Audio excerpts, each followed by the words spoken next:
I give the order of fire. When the planes approach to a distance of 8 kilometers, fire. We would catch explosive bombs, grab them by the stabilizer, dip them in water, and then stick the nose into sand, and it would go out. Letters from his beloved wife saved him. They were like a bulletproof vest, armor, chainmail. He runs home, grabs these skis, brings them out and hands them over. Uncle, take them. Right off the bat? They unloaded from the trains and went straight into battle. They literally pushed the Germans back. And after just a few days, you could already see panic in the German documents.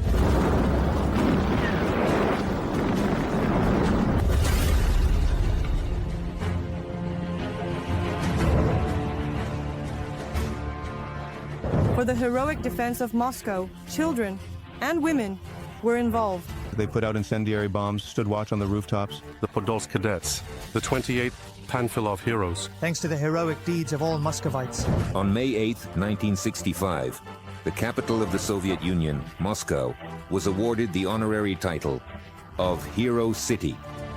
Muscovites built large-scale defensive lines, worked in factories during the day, and at night put out fires after bombings. Hundreds of thousands of the capital's residents went to the front, joining the ranks of the People's Militia.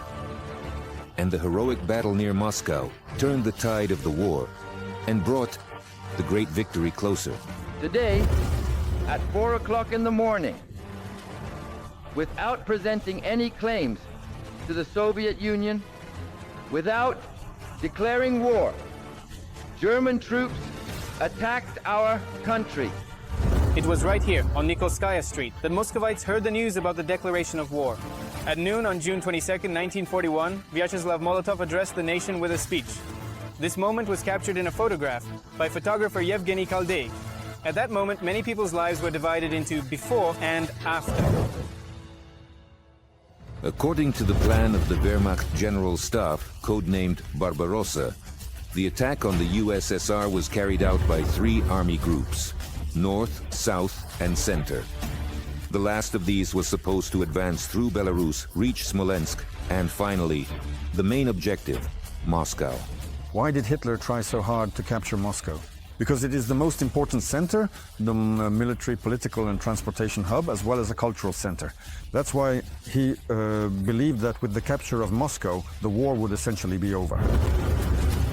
And in conversations with the leaders of the OKW staff, the Wehrmacht command, Hitler said that both Moscow and Leningrad needed to be wiped off the face of the earth. On the very first day of the war, thousands of Muscovites, without waiting for a draft notice, went to military enlistment offices to volunteer. Look here, the young people are standing closest to us. Their faces are very sad. They aren't being accepted into the army.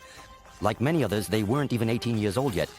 Like many others, they would add years to their age, saying things like, "I just look young," or "I lost my documents." They begged to be enlisted in the active army and sent to the front. The history of the Belaruski railway station is inextricably linked with the Great Patriotic War. It was from here that soldiers departed for the front. This is the westernmost railway station in the capital. It was here, on June 26, 1941, that the song The Sacred War was performed for the first time. Arise, vast country, arise for a mortal fight. For the 70th anniversary of victory, a monument called Farewell of Slavyanka was installed on the platform. The scene is very touching. There, a girl or a wife is saying goodbye to her husband or boyfriend. Near the Belaruski railway station, actress Ekaterina Guseva's grandparents, Zenaida and Vasily, said their goodbyes. My grandmother, Tchaikovskaya, when she got married at 18, told her Vasya Gusev, she said, "As if I'm not going to trade a seagull for a goose." And so she remained Tchaikovskaya, and at that moment, I felt sorry for my grandfather. So when I got married, I thought, I'll stay Guseva, like my grandfather, as if I would change being a Guseva. He left from Moscow to go to the Great Patriotic War. He served on the 1st Belarusian front in a railway regiment. He spent the entire war on the move, on trains, for a long and unforgettable memory to my husband, Vasily. from your wife Zinaida. Keep this, love, and never forget. She sent this photograph to my grandfather at the front, and he kept all her photos and letters, kept them in the breast pocket of his tunic. And he used to say that these letters from his beloved wife kept him safe. They were like a bulletproof vest, armor, chainmail. On July 3, 1941, Stalin addressed the peoples of the USSR on the radio. It began with the famous words, brothers and sisters. In his speech, among other things, he called on the residents of temporarily occupied regions to form partisan detachments. He also urged people to join the ranks of the People's Militia. However, this was actually a response to the people's undidemic, already existing enthusiasm. The fact is, people were already trying to enlist in the militia. In July 1941, 12 divisions of the People's Militia were formed in Moscow. They were named after the districts where they were organized. A total of 260,000 people joined the militia. Unlike the volunteers, those who joined the army without waiting to be drafted. The militia was made up of people who were not accepted into the regular forces under standard conditions. In this shot, you can see an elderly man in the front row. His name was Ivan Ivanovich Reznichenko, and just imagine, he was 81 years old. He was the oldest militiaman in Moscow. Despite the heroic resistance of the Soviet troops, the enemy continued to advance deeper into the country. Minsk fell. The tank units of Army Group Center reached Smolensk. On the night of July 21st to 22nd, Muscovites saw planes with fascist crosses in the sky for the first time. One of the most important tasks facing the leadership of Moscow was the camouflage of the city. The Germans had to be deprived of landmarks, and Menezhnaya Square was a good landmark. It was a large asphalt field right next to the Kremlin. To confuse the German pilots, an entire city was painted here on the asphalt. And indeed, from the air, it looked as if a historic district had appeared here. Actual architects worked on this from scientific institutions. That is, it was necessary either to build additional walls or to make them look like walls from above. They had to construct additional cardboard buildings that would change the appearance of the Kremlin itself and the surrounding buildings. From the very first day of the war, a blackout regime was introduced in Moscow. At night, the streetlights were not turned on, and the windows of houses were covered with thick curtains. Moscow was dark, always in darkness. What was that like? You could say Moscow was like a big village. They took us, the young people, to check the windows, and if there was still a window light showing somewhere, we would knock on the windows. Semyon Layulko was born into a large family in Ukraine. In 1933, the family, fleeing from hunger, moved to Moscow. At first, life was also difficult for the newcomers in the capital. There was nothing to wear either. My mother would alter clothes from one person to another. And my homeroom teacher says to me, Semyon Yakovlevich, why do you dress like that? I say, I have nothing to wear. Sometimes remembering it is painful. Moscow grew dark. An air raid on Moscow. More than 200 planes. The fascist insignia was visible. The bombing began. And I happened to be working the third shift. Luckily, I had completed air defense, wall and fire safety legal courses. I had a certificate. There was a barrel, one of water, a box of sand, tongs, and dark goggles. On the first day of the raid on Moscow, I counted 13 fires in the city. During the raids on the city, German planes dropped incendiary bombs, which made the wooden houses flare up like matches. The fight against the fires began, even before the enemy air raid was over. A lot of bombs were also dropped on London during the war. But the British firefighters, Darsumta, they would only start putting out a fire, whether it was a house, an administrative building, or a factory, after the bombing was over, so as not to risk their own lives. Our Soviet firefighters, on the other hand, would start extinguishing fires right in the middle of the bombing. What was the point of this? It was to keep the fire from spreading and to prevent it from jumping from one building to another, to put it out immediately. They were saving the city, not themselves. An incendiary bomb like that doesn't explode. It sprays burning liquid all around itself. Even the bomb's casing burns, causing a fire. That's why at night, ordinary civilians in the capital would keep watch in courtyards and on rooftops. They were supposed to grab these incendiaries, as they called them, with tongs like these and extinguish them in barrels of sand. There weren't enough tongs. Sometimes people would just grab an incendiary with their bare hand, maybe with a mitten or glove on. 15-year-old Semyon Layulko was also part of the volunteer fire brigade. We would catch incendiary bombs, grab them by the stabilizer, dip them in water, and then stick the head into sand. And that would put it out. Incendiary bombs were also extinguished by women, including very young ones, like Ekaterina Guseva's grandmother, Zina Tchaikovskaya. She spent the entire war in Moscow. She would catch bombs on the rooftops of Moscow buildings and put them out. He stayed in Moscow for literally just a short time because he went to Sakhalin, to the war with Japan. Vasily Gusev's wife would have to wait another long 6 years for his return home. He came back, but he had suffered a severe concussion there. He struggled with terrible headaches his whole life, but at least he had his arms and legs. They had 2 sons. 2 sons were born, Kostya and Volodya.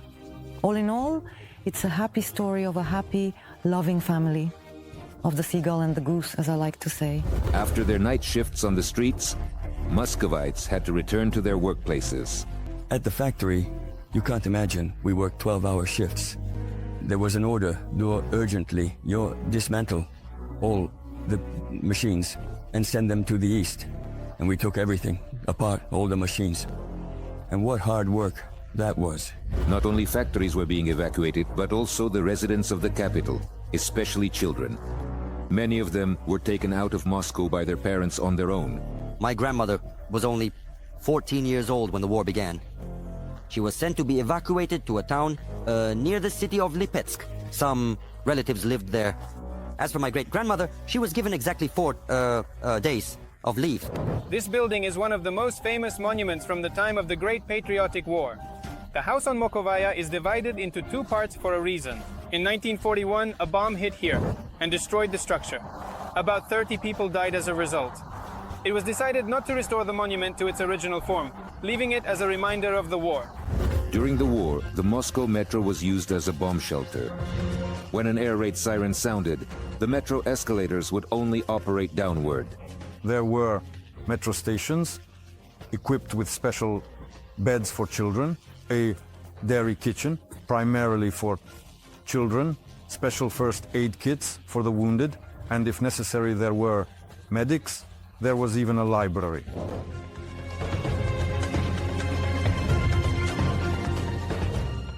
The barrage balloon is dark, so it can't be seen in the night sky, and the Germans carried out air raids on Moscow during the hours of darkness. If a plane crashes into a barrage balloon, there will be an explosion. If it catches the cable that connects the balloon to the ground, the plane will crash. Moscow was surrounded by several rings of air observation and warning posts. Our ROS-2 installation, with a range of up to 100 kilometers, is mounted on a truck, and first of all, is much more compact, but most importantly, it's mobile. We search for enemy planes in the sky with beams of light. At night, it's dark. You can't see where the enemy is. Ideally, the plane should end up in the crosshairs of 2 or 3 beams. They would then track it across the sky. The pilot couldn't pull his plane out of the spotlight. He was visible, and became an easy target for fighters, or for anti-aircraft artillery as well. Among the anti-aircraft gunners defending the capital was a young commander, Alexander Zolotov. He was drafted into the army in '39. At first, he was sent to an artillery school, but due to a shortage of anti-aircraft gunners, he was transferred for retraining to the Gorky Artillery School. Alexander met the beginning of the war at a training center near Gorokovets. And in July, the head of the school lined us up and said, "Dear friends, today, change into your officer uniforms. And this evening, you will be sent to the front." They gave us 4 guns and ordered us to go to the Stroitel Stadium. That's near the Yauza River, not far from the Kursky railway station. There we dug trenches, my gun, and we were already prepared. Well, our guys managed to train some people a little, somehow, you know. But we still had absolutely no real experience. Alexander Zolotov's baptism by fire was repelling the first German air raid on Moscow. and must I give the command, fire, when the planes come within 8 kilometers. Because ours, you see, were 37 millimeter automatic guns, which could fire 180 rounds per minute. So when the plane leaves, that's it, cease fire. So people wait. And I give the command and watch how people operate these guns. Many of the anti-aircraft gunners were twice Alexander's age. Nevertheless, order reigned in the platoon. I wasn't a strict commander. I even allowed the soldiers who wore crosses not to take them off. Some people would make a big deal out of that. Even though I was a communist. Later, Zolotov's platoon was transferred to the distant defensive lines in the Ryazan region. There he came under a bombing raid. So one bomb fell right where the gun was being moved. And the guns, well, the barrels jumped and so on. In general, they did a lot of damage. If there had been people there, everyone would have been killed. But at that moment, there was a sergeant named Kobzev up on a pole establishing communication with the battery commander. He was thrown by the blast and he fell. And, well, he died. Since then, I've been deaf. Despite his concussion, Alexander Zolotov continued to command his unit. I never had any thoughts about hiding or anything like that at all. By the fall of 1941, the Moscow direction remained the main focus for the Wehrmacht. In Berlin, a plan for an operation to encircle and capture Moscow was developed under the codename Typhoon. When the Germans began their offensive on October 2nd with the main force of Army Group Center, Hitler made an address to his troops to Army Group Center. Yes. The decisive battle is beginning, yes. Soon you will be in Moscow, yes. This is the decisive battle that will determine the entire course of the war. On September 30th and October 2nd, the main forces of Army Group Center launched an offensive near Bryansk and Vyazma. At that time, the balance of forces on the Moscow front was not in favor of the Soviet fronts. The Germans then had a total personnel strength of 1,900,000 men. They had 11,700 tanks. They had double or even triple superiority in aircraft. That's why our troops, who numbered just over 1 million and lacked both tanks and artillery, of course, had to hold a long defensive line. And at the same time, the new commander of the Western Front, General Konev, was unable to determine exactly where the Germans would deliver their main blow. The Battle of Moscow began with one of the most terrible tragedies in our military history. Near Vyazma, 5 armies and General Boldin's army group were encircled, tens of thousands of people. Another 3 armies were surrounded near the city of Bryansk. The encircled soldiers and commanders did not immediately and en masse surrender as prisoners, as the Nazis had expected. They kept fighting, trying to break through to their own lines. Many, unfortunately, perished there near Bryansk and Vyazma. Some were taken prisoner. In October 1941, a decision was made to begin constructing defensive fortifications on the approaches to Moscow. Workers from the factory where Semyon Lyulko was employed were also sent to build the fortifications. We dug. There was no equipment at all. A wheelbarrow, an axe, a crowbar, a pitchfork, a saw. We felled trees. Digging was very hard. We dug anti-tank ditches, anti-infantry trenches. We had to dig through frozen ground. There was hunger too. I left work in the morning. I worked all the time at night. I would walk across the field, digging. If I found frozen cabbage stalks, I would clean them and eat them frozen on my way home. And if I found potatoes, a couple or 3, it didn't matter. I'd put them in a little bag and run home. The potatoes were sweet, delicious. That's how we survived. We ate nettles, and we cooked goose foot, too.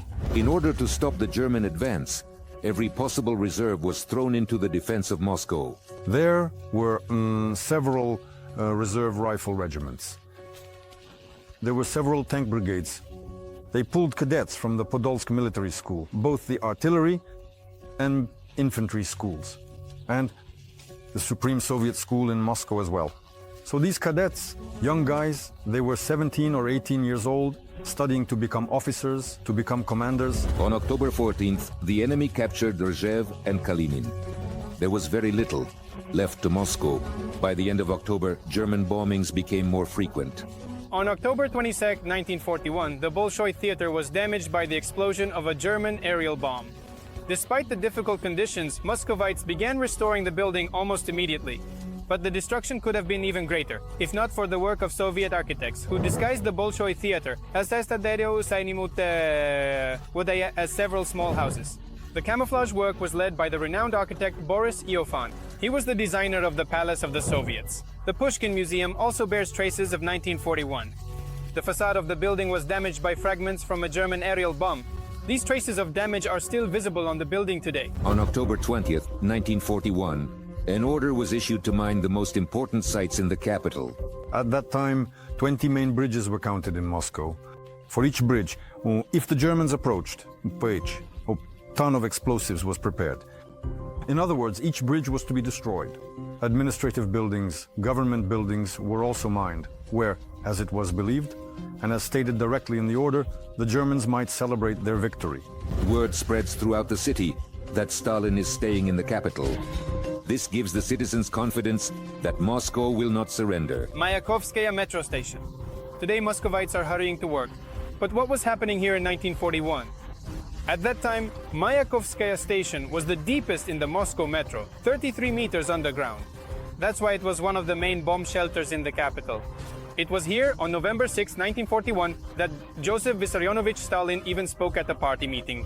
The Supreme Commander-in-Chief declared that the German blitzkrieg had failed, that the setbacks of the Red Army were only temporary, and that victory was inevitable. The next day, November 7th, a parade was scheduled to take place on Red Square. And of course, the parade had enormous moral significance, not only for the Battle of Moscow, but for the entire Great Patriotic War, and even for World War II as a whole. It was a moral turning point. According to some reports, when Hitler heard about the parade, he was furious and ordered Moscow to be bombed, but nothing came of it.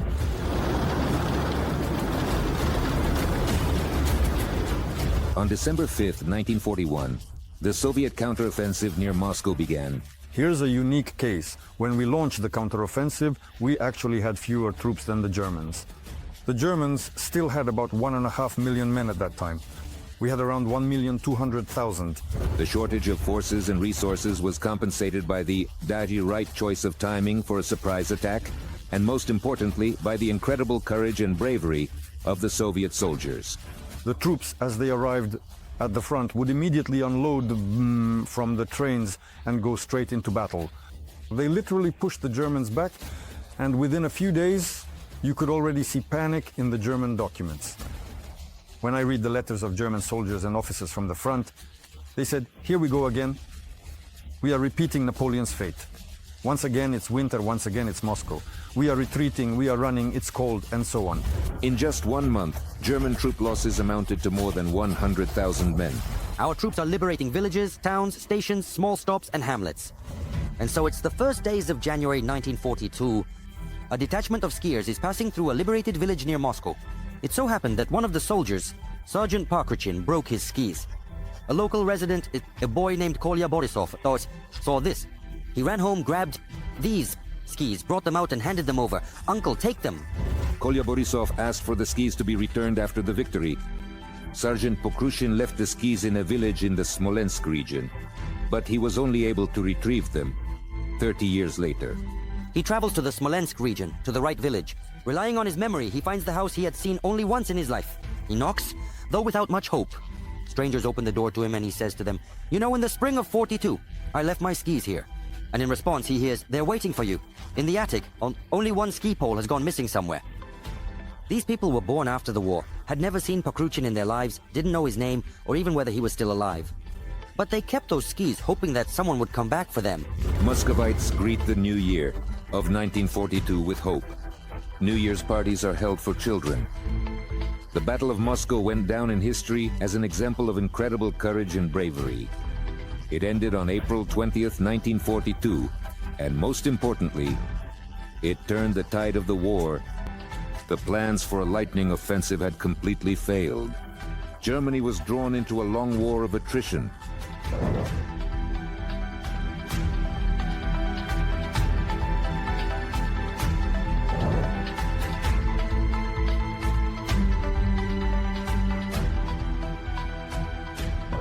The heroic defense of Moscow will forever remain intertwined with the personal stories of thousands of Russian families. Here is a photograph of my grandfather, taken in a photo studio during the war. And those bulging breast pockets, I think that's where he kept my grandmother's letters. In the distance, there is Russia, and there is nowhere to retreat. Moscow is behind us. That's how it goes. And I did the same. I didn't have any lofty thoughts back then, like I was the only one or anything like that. We all had to do everything together. That's how it was, although that's the way things were. I absolutely, truly saw everything with my own eyes. Don't forget, whatever you do,